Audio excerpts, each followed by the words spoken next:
Does your skinny bill contain another round of stimulus checks for all Americans? No, it doesn't. But it does address an awful lot of things that we do agree on.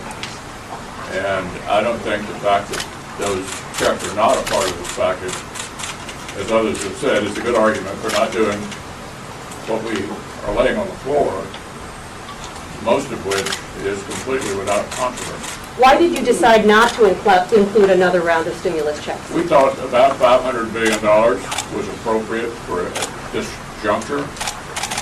No one would argue the economy is in good shape, but it's noteworthy that unemployment is about 8.4%, which is what it was in several years during the Obama first term.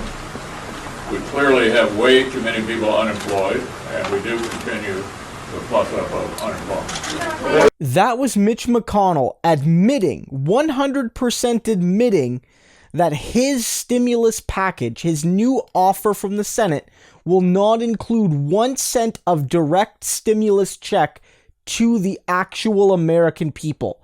That this bill would not contain $1 similar to the $1,200 checks that people got a few months ago at the start of this crisis.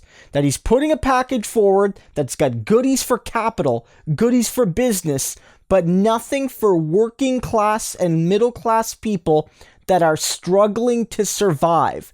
Whether they have a job or not right now, they are struggling and they need direct support in terms of money. That's what they need. And he's not offering it. And also, it's been broken by the Washington Post and other sources that McConnell behind the scenes is telling fellow Republicans that he's telling Trump not to make a deal with Pelosi before the election. That there's no point in doing it, that it will only serve to help Pelosi, and that he doesn't feel Pelosi is negotiating in good faith. But let's be clear. This is the man offering a stimulus package without the most important element of stimulus: money in the pockets of regular people. That's where stimulus needs to go. Sure, there's other things that matter, and help for businesses and help for communities and infrastructure. Those things matter.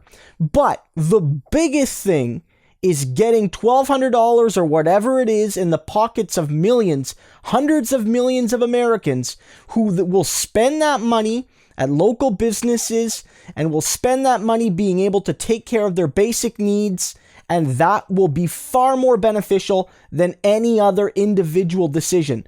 The fact that you put forward a bill that excludes that tells me you're the one acting in bad faith. And this is awful politics. It's awful politics. Because again, let's be clear. Nancy Pelosi last week in her Wolf Blitzer interview looked awful. She did. Objectively, guys, I don't care if she was technically right. She looked awful. She looked like she didn't give one single damn about the American people, even if she actually does.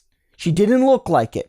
But here, now you've given Pelosi the high ground again. Because now Pelosi can say, look, I'm willing to negotiate, but certainly the American people need something directly, and they need it now. So I'm not going to negotiate with bad faith Mitch, who wants to give money to everybody but the regular working people.